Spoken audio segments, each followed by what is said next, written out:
Pessoal, esse nosso estudo vai tratar de ação penal. Então, no primeiro momento, nesse nosso primeiro encontro, nesse nosso primeiro estudo, vamos falar da ação penal, de forma geral, né?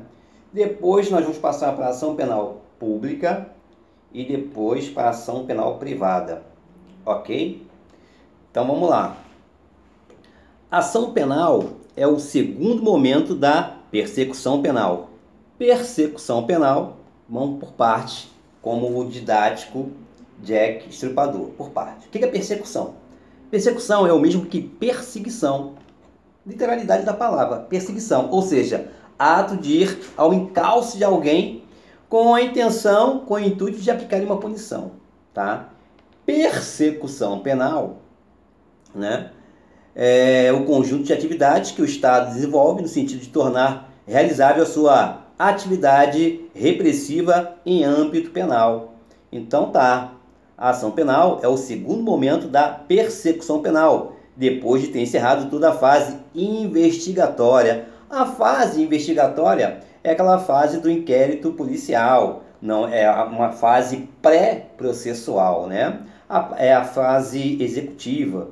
A parte processual já é a parte do Poder Judiciário, né? Essa fase investigatória é onde o delegado de polícia vai buscar a autoria e materialidade para montar o seu inquérito policial. É uma fase pré-processual. Está repetindo isso porque é importante. Por quê? Porque no inquérito policial não existe contraditório e nem é para defesa. É uma fase executiva, né? Seria até executiva barra administrativa, né? Você está colhendo ali provas, quer dizer, não é uma parte judicial ainda. Então, por isso que é importante você saber que é uma... Porque aí, nas questões, vem lá a fase pré-processual, a fase executiva. Não vai falar inquérito policial. Mas você já sabe. A mesma coisa que fase investigatória. Fase investigatória é a fase do delegado, é a fase pré-processual, onde vai buscar a autoria e a materialidade, né? E montar o inquérito policial. Então nós estamos na segunda fase, porque já tem um vídeo, né, um encontro, falando sobre o processo penal, o começo, os princípios e tal. Então nós estamos na segunda fase, tá? Beleza? Vimos procedimentos, onde eu estou, ação penal é o segundo momento da persecução penal, depois de ter encerrado toda a fase investigatória, que eu acabei de falar. Vimos procedimentos, né, princípios, no primeiro vídeo, né, cuja finalidade é juntar elementos que possam dar para o autor ou titular da ação penal indícios de autoria delitiva, autoria do crime, do delito, ou seja, alguém praticou algum fato e materialmente deste fato antijurídico e culpável que foi praticado, né? A gente sabe que o crime ele precisa de três pilares, né? Fato típico, né? Antijurídico, né? E culpabilidade. Tem que ser fato típico, tem que ser um fato típico, antijurídico e culpável, para que você possa dizer que houve um crime, ok?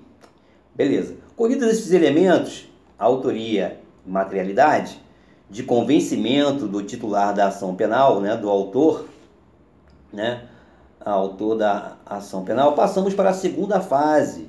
O inquérito policial se destina ao titular da ação penal, que é o Ministério Público, através da denúncia, né?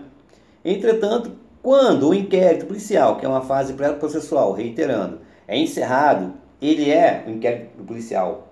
Quando o delegado finaliza, ele envia para o juiz. E sendo o crime de ação penal pública, vai para o Ministério Público. Sendo um crime de ação penal privada, esse inquérito policial fica com o juiz, esperando pelo titular da ação penal privada. Ou seja, quem é o titular da ação penal privada? A vítima, ou o ofendido, ou o seu representante legal. Claro que a gente vai falar no decorrer desse estudo em conjunto aqui, eu vou falar esses personagens aí, tá? Então já sabemos que que se o crime é de ação penal pública, vai para o Ministério Público. Sendo um crime de ação penal privada, esse inquérito policial fica com o juiz, esperando pelo titular da ação penal privada, que é a vítima, o ofendido ou o seu representante legal, né? Para que promova a queixa-crime. Bom, segunda fase, propositura da ação penal. É o segundo momento da persecução penal. Persecução penal, conjunto de atividades que o Estado desenvolve no sentido de tornar realizável a sua atividade repressiva em âmbito penal, né? O Estado tem o jus puniendi, o direito de punir, né? Bom, agora a segunda fase, a primeira fase é fase pré-processual. Agora estamos na segunda fase, que é uma fase processual, a fase judicial. Aqui sim, na segunda fase nós temos a ampla defesa e o contraditório. Lembrando que Jack Stripador, vamos por parte, bem didático. Olha só, contraditório e ampla defesa, né? A gente sempre fala, contraditório e ampla defesa. A defesa, né, ela tem esses princípios, contraditório e ampla defesa. O Ministério Público, na figura do promotor de justiça, ele vai acusar, né? Vai acusar alguém de cometer um crime. Então ele não tem ampla defesa, ele só tem contraditório, né? Ele vai dar a tese dele de acusação, a defesa vai ter o contraditório, dizer o contrário, negar, se for o caso, né? Vai negar o que o promotor está dizendo ali, vai usar a ampla defesa, com todos os seus meios possíveis e imagináveis dentro da lei do processo. O Ministério Público vai contradizer de novo, vai rebater. Entendeu? Então, quer dizer, o Ministério Público ele só tem o contraditório. A defesa tem o contraditório e a ampla defesa. Tanto é que é defesa, né? Então, quer dizer, às vezes, uma prova, uma questão, o Ministério Público só tem o princípio do contraditório, né? Ele não precisa ele precisa se defender de nada. Ele é acusador, tá? Uma das atribuições do Ministério Público é acusar, né? No nosso caso aqui, ainda mais na ação penal. Beleza. O acusado que foi indiciado através da primeira fase, fase investigativa. O indiciado torna-se acusado. Por que o indiciado torna-se acusado? Porque o delegado colheu autoria e materialidade para poder acusar, né? Para poder levar para o juiz, né? Todo aquele trâmite, e poderá promover a sua própria defesa. Aí sim. Agora ele vai, né, nessa segunda fase, nessa fase judicial, vai ter o contraditório e sua ampla defesa. Fundamentação constitucional da ação penal, artigo 5º, inciso 35 da Constituição da República Federativa do Brasil. Vamos em verbos. Artigo 5º. Todos são iguais perante a lei, sem distinção de qualquer natureza, garantindo-se aos brasileiros e aos estrangeiros residentes no país a inviolabilidade do direito à vida, à liberdade, à igualdade, à segurança e à propriedade, nos termos seguintes. Agora, o inciso 35. A lei não excluirá da apreciação do Poder Judiciário lesão ou ameaça a direito. Essa é a fundamentação jurídica, a fundamentação legal da ação penal que nós estamos estudando, né? A questão de prova, qual é o artigo, então, ou então questão subjetiva, onde se fundamenta a ação penal, onde se fundamenta? Artigo 5º, inciso 35 da Constituição da República Federativa do Brasil. Ponto. Tá? Toda lesão ou ameaça de lesão, bem jurídico tutelado pelo direito penal, deverá ser analisada pelo Poder Judiciário, decidida pelo Poder Judiciário. Claro, está bem expresso no seu artigo 5º, inciso 35 da Constituição da República Federativa do Brasil. Como se dá, né, na esfera penal? Vai se dar através da ação penal, que é o nosso motivo de estudo desse encontro de hoje, né, desse estudo junto aqui. Conceito de ação penal. Segundo o doutrinador Tourinho Filho, abre aspas, a ação penal é o direito de pedir ao Estado juiz a aplicação do direito penal objetivo. Direito penal objetivo é o direito material, que é o Código Penal. Se fosse o direito penal processual, é o próprio código, é o Código de Processo Penal nosso, né? Enfim, então nós sabemos que o direito penal objetivo é o nosso direito material, que é o Código Penal.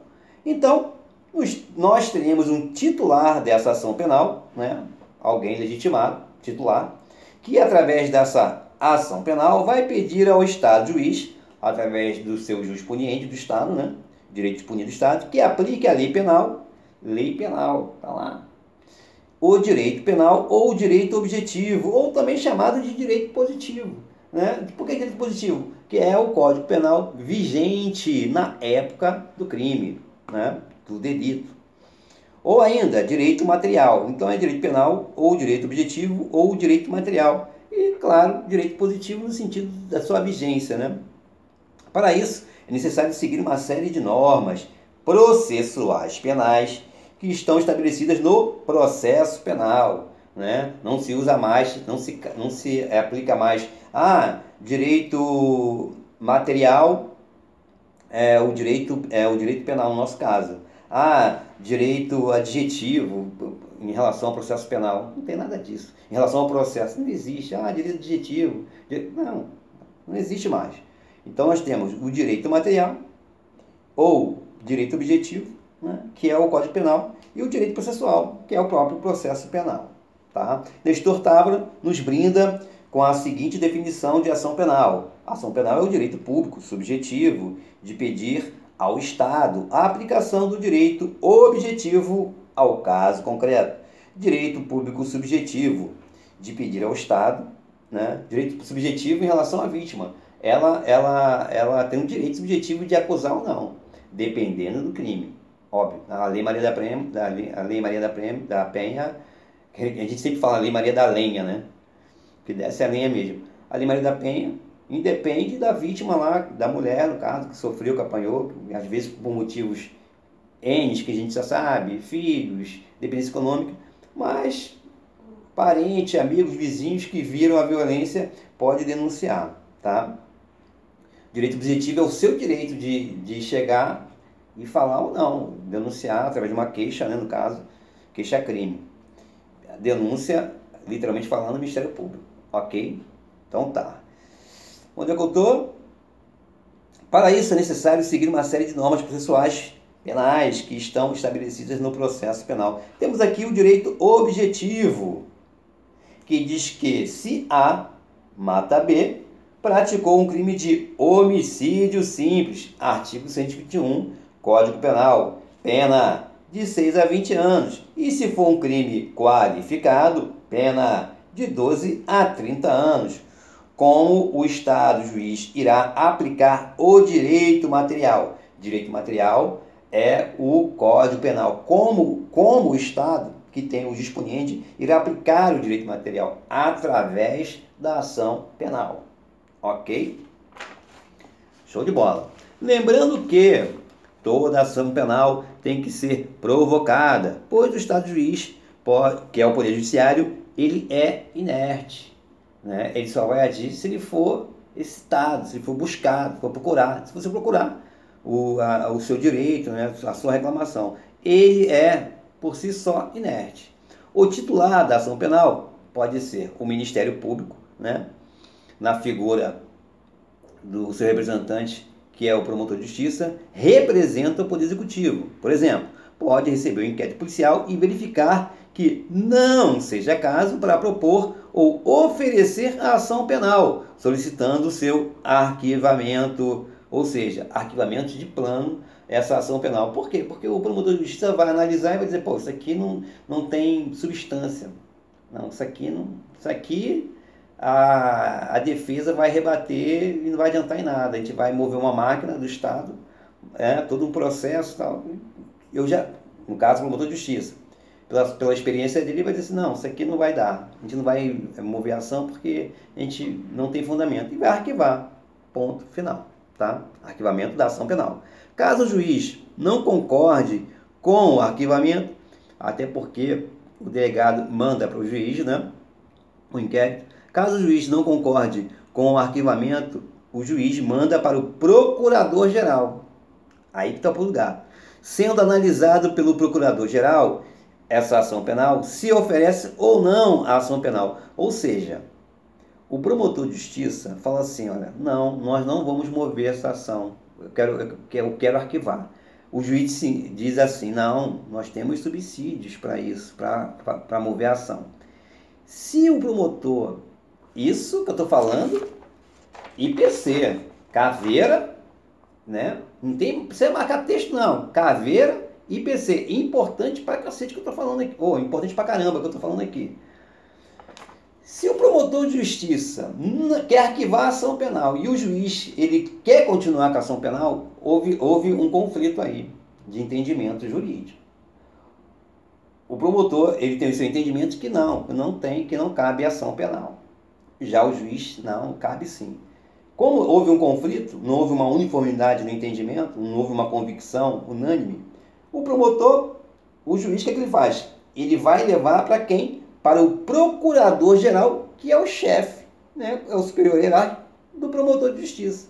O promotor, ele vai fechar com o procurador-geral, o procurador-geral, ou ele vai fechar com o promotor de justiça que pegou o caso ali, ou ele vai fechar entendimento com o juiz, ok? Tá.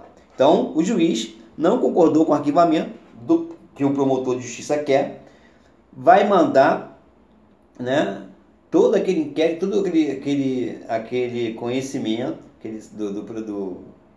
do crime, vai mandar para o procurador-geral analisar se ele vai fechar com o juiz ou vai fechar com o promotor, tá? O procurador de justiça vai analisar se oferece ou não. Se for o caso de oferecer a ação penal, aí que tá. Se o procurador-geral entender que não, o juiz está certo, nós temos que mover a ação, dar início a essa ação penal. Se ele concordar com o juiz, o procurador-geral, ele mesmo, o procurador-geral, oferece, né, a denúncia ou delega para outro promotor diferente do primeiro que propôs o arquivamento, para que este ofereça, sim, a ação penal. Bom, o juiz sozinho, Estado juiz, né, o juiz de primeiro grau, juiz singular, juiz monocrático, ele representa o Estado juiz. O juiz sozinho não pode dar início à ação penal. Importante, IPC, caveira. Bota uma caveirinha aí. Alta voltagem, perigo. O juiz sozinho, que representa o Estado juiz, não pode dar início à ação penal, mesmo que ele não concorde com o Procurador-Geral de Justiça. Se o Procurador de Justiça concordar com o promotor de justiça, arquivar, o juiz vai ter que arquivar. Aí está o pulo do gato. O juiz sozinho não pode dar início à ação penal, mesmo que ele não concorde com o procurador de justiça que concorda com o promotor para não propor ação penal, ou seja, para o seu arquivamento. Pois quem é o titular da ação penal? É o Ministério Público. Então, quer dizer, o juiz falou, não, a gente vai dar início a essa ação penal sim, tem indício. Pô, o promotor não concordou, vai para o chefe do promotor, que é o Procurador-Geral da República, Procurador-Geral de Justiça, que é o chefe do promotor de justiça. Se o promotor falar que não, vamos arquivar porque não tem materialidade suficiente para isso, vai arquivar e o juiz vai ter que acatar. Esse que é o pulo do gato, né? Por quê? Porque quem é o titular da ação é o Ministério Público, na figura do PARCT. PARCT é o Ministério Público, PARCT é o promotor de justiça. O juiz, então, vai arquivar a contragosto. Porque a ação, o Estado juiz é inerte. Por isso começou lá no comecinho, o Estado juiz é inerte. Então, por mais que o promotor de justiça fale assim, olha, nós temos que arquivar. E o juiz fala assim, não, nós temos que dar início à ação penal. Como não teve... Porque eu estou repetindo, porque isso é importante. Se você dominar o conceito, você não erra. Então, o que acontece? Não teve uma concordância, o promotor quer arquivar e o juiz não. Então, o juiz vai levar todo esse conhecimento, tudo que foi levantado, né, no inquérito, vai levar para o procurador-geral, né, da justiça, que é o chefe do promotor de justiça. Se o promotor falar assim, não, procurador... Foi mal. Se o procurador falar assim, não, nós vamos arquivar, concordo com o promotor que pegou o caso, nós temos que arquivar. Aí, meu amigo, o juiz vai ter que arquivar. Mas por que o juiz? Primeira coisa, não existe hierarquia. Por mais que o status demonstre, mas advogado, promotor e juiz não tem hierarquia. Ah, mas na prática... Bom, na prática é prática. Estou falando, teoricamente falando, não tem hierarquia. O juiz, o procurador-geral quer arquivar, então eu vou ter que arquivar. Porque o juiz não é ele que começa, a ação penal não é da competência dele. Pô. Beleza? Então tá, a fase investigatória, que é a fase da polícia, do delegado de polícia, dos investigadores, que é a fase pré-processual ou fase investigativa, é a mesma coisa, pertence ao executivo.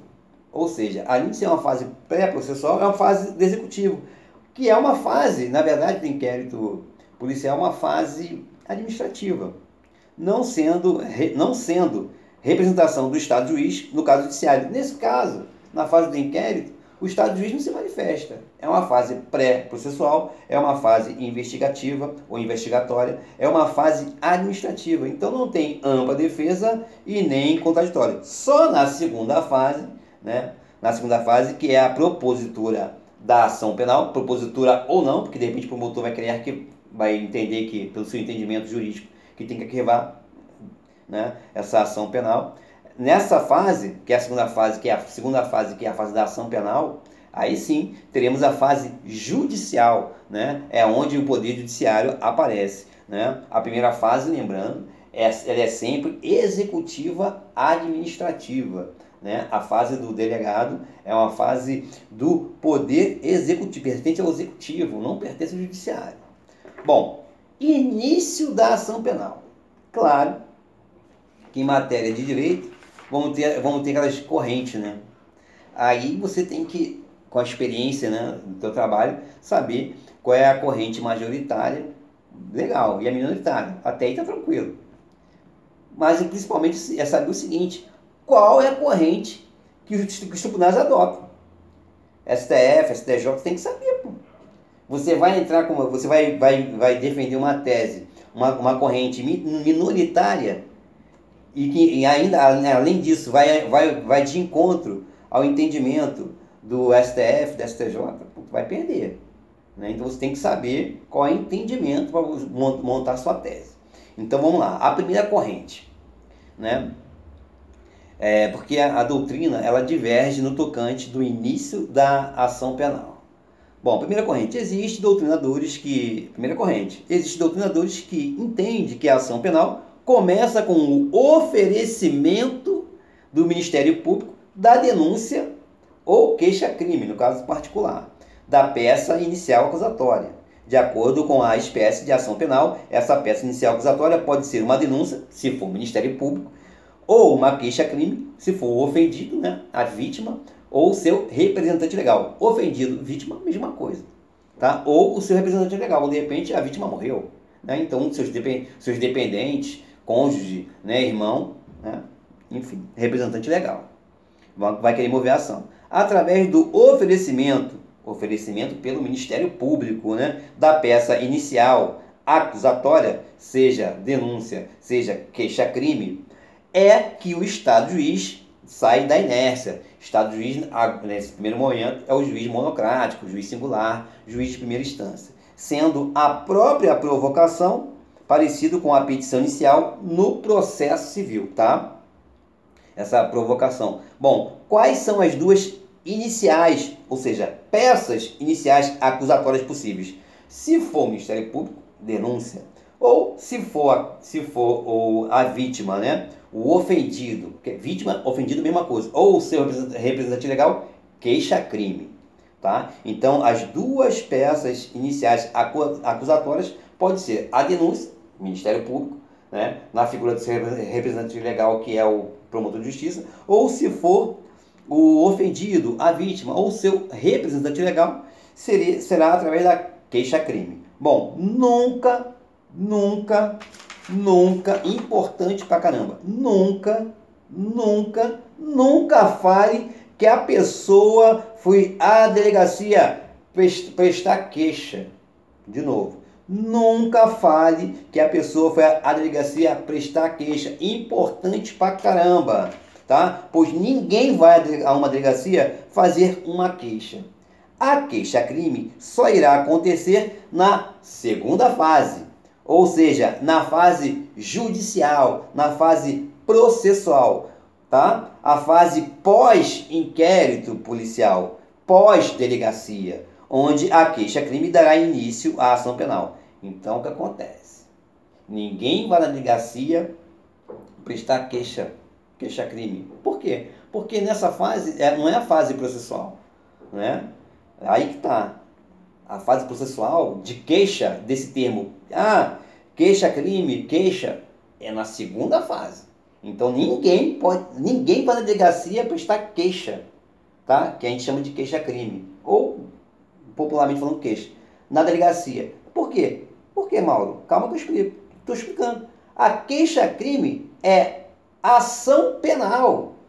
Segunda fase é a fase processual ou judicial. A primeira fase é administrativa, onde o delegado está buscando a autoria e materialidade. Então ele não vai lá prestar uma queixa. A delegacia prestar queixa. Ninguém vai a uma delegacia fazer uma queixa. Queixa-crime, esse termo queixa-crime só irá acontecer na segunda fase, na ação processual, aceita pelo juiz, enfim. Tá? Agora vamos tratar da segunda corrente. Lembrando sempre, a queixa-crime dará início com a ação penal, que é na segunda fase, que não é na delegacia. Segunda fase é poder judiciário, delegacia executivo, fase administrativa. Então, por isso que você não pode chamar de ação penal. A ação penal é na segunda fase e não na primeira fase. Segunda corrente, entende que a ação penal começa com o recebimento pelo juiz da peça inicial. Qual é a peça inicial, Mauro? Ou é a denúncia, né, pelo Ministério Público, ou a queixa-crime, né, pelo ofendido, vítima ou seu representante legal, tá? Que a gente chama de peça inicial acusatória. A peça inicial acusatória ou é denúncia ou é queixa-crime, tá?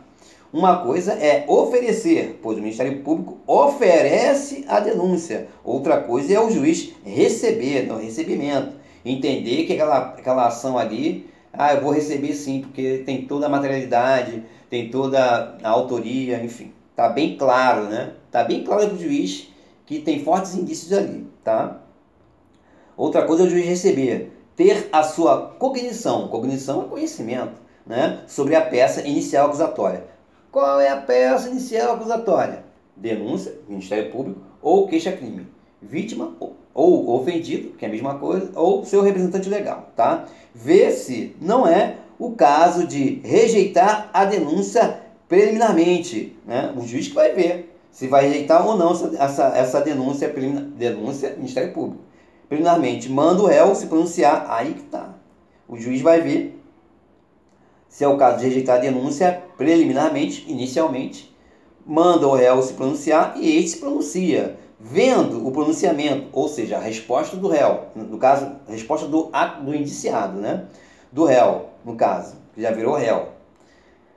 Verificando que não aconteceu nenhuma excludente de antijuridicidade ou de culpabilidade, o juiz verifica tudo isso e, através de sua cognição, que é o seu conhecimento, verifica que precisa passar pelo crivo do contraditório e da ampla defesa.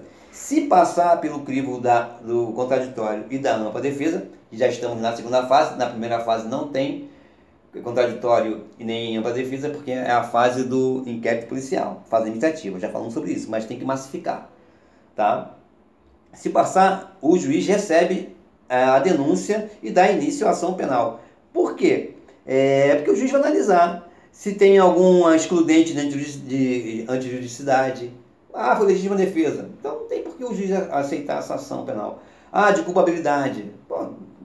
Se o juiz analisar que teve excludente de antijuridicidade e culpabilidade, ele simplesmente não vai aceitar, né? Ele não vai aceitar ele não vai receber essa denúncia e, já que ele não vai receber, ele não vai dar início à ação penal. Vai pedir o arquivamento, tá? Então é nesse momento, para essa parte da doutrina, que começa, de fato, a ação penal. Quando o juiz recebe a denúncia. Quando ele fala recebe, é o entendimento do juiz que tem todos, que a denúncia tem todos os pré-requisitos. Não é receber por receber, não, receber no sentido de acatar, realmente, tem autoria e tem materialidade, tá? Bom, os tribunais superiores entendem que a ação penal tem início no recebimento da denúncia. Foi aí que eu falei que você, como defensor, né, como advogado criminalista, você vai ver assim, os tribunais superiores estão adotando a segunda corrente, né? Entende que a ação penal começa com o recebimento pelo juiz da peça inicial acusatória, né? Uma coisa é oferecer, que é a primeira corrente, oferecimento. Tá. Pois o Ministério Público oferece a denúncia. Outra coisa é o juiz receber, que é o entendimento da segunda corrente e dos tribunais superiores, STJ e STF. Então, por isso que você tem que, quando você for montar a sua tese de defesa, você tem que saber tudo isso. Qual é a corrente majoritária? Qual é a corrente minoritária? Qual é a corrente que os tribunais superiores adotam, tá? Então tá, paramos por aqui e daremos prosseguimento no próximo estudo, dando sequência.